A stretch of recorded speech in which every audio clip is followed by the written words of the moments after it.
Whether you're a people manager or a leader of people managers, getting teams to work well is a challenge I know you have.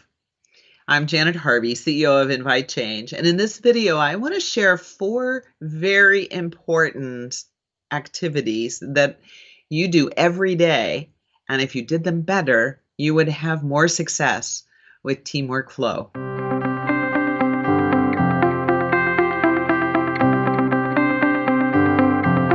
When I think about my team and inviteCHANGE, I'm always paying attention to emotional management.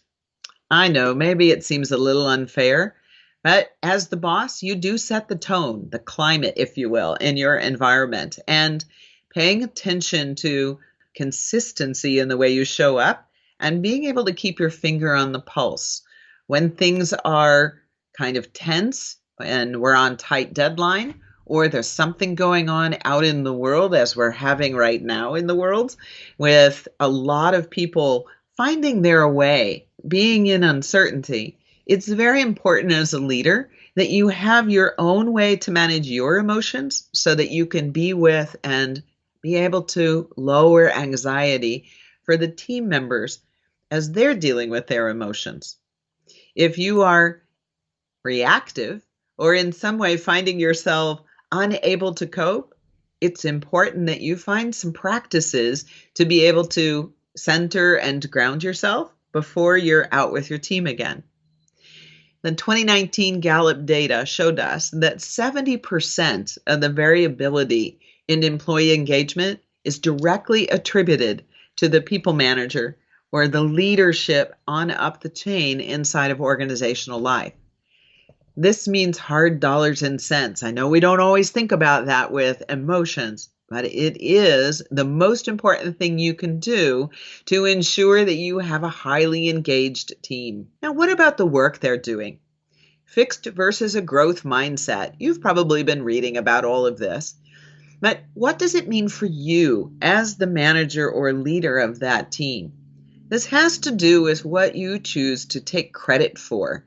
I don't mean in terms of the results. I mean in terms of the input to the team interaction.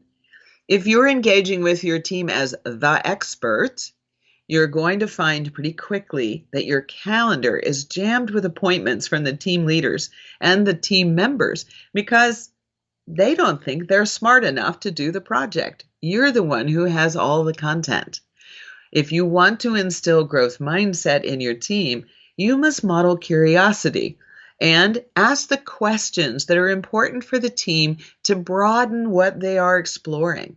As you ask questions, you signal respect for their experience, for their wisdom, for their knowledge, for their skills and ability.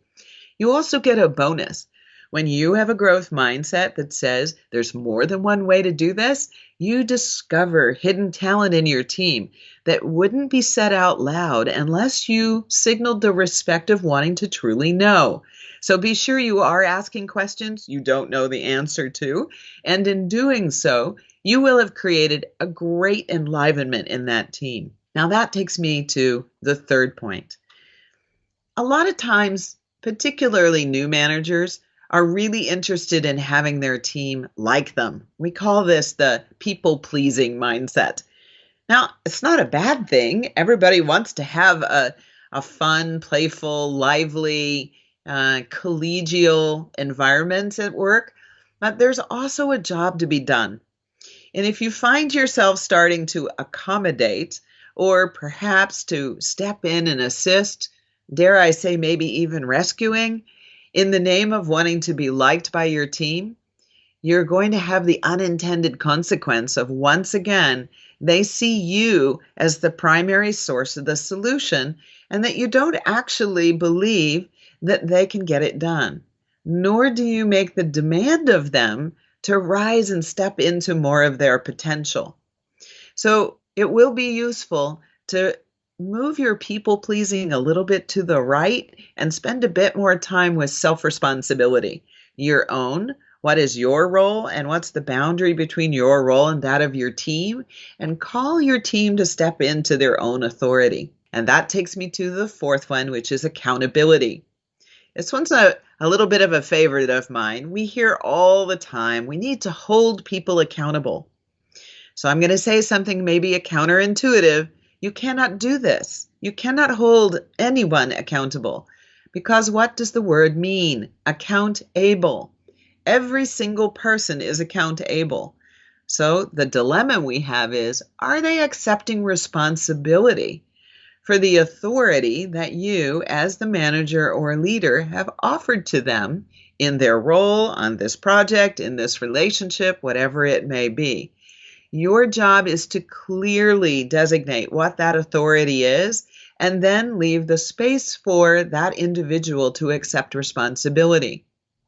When in doubt and you step in and you take that authority back, you're going to see that people will not accept responsibility anymore because they don't think you mean it. So this is a place to pay careful attention. When you give authority, give it all the way. And if somebody doesn't accept responsibility, then there are consequences for that are specific to that situation, which can take you right back to asking the questions to find out what happened. Not reacting out of your disappointment, but getting curious to find out what's the growth opportunity that's here, that together we can begin to see how to exercise our responsibility more effectively. Maybe after listening to this, you realize that there's some more learning to be done. We have two ways for you. You can click down below to the invitechange.com website, and you're going to see how to engage with a generative team coach for you and your team or your team's teams to help them restore flow and remove the barriers to teamwork. Or maybe you want to learn how to be a team coach yourself, and you can do that in our program called Generative Team Coaching.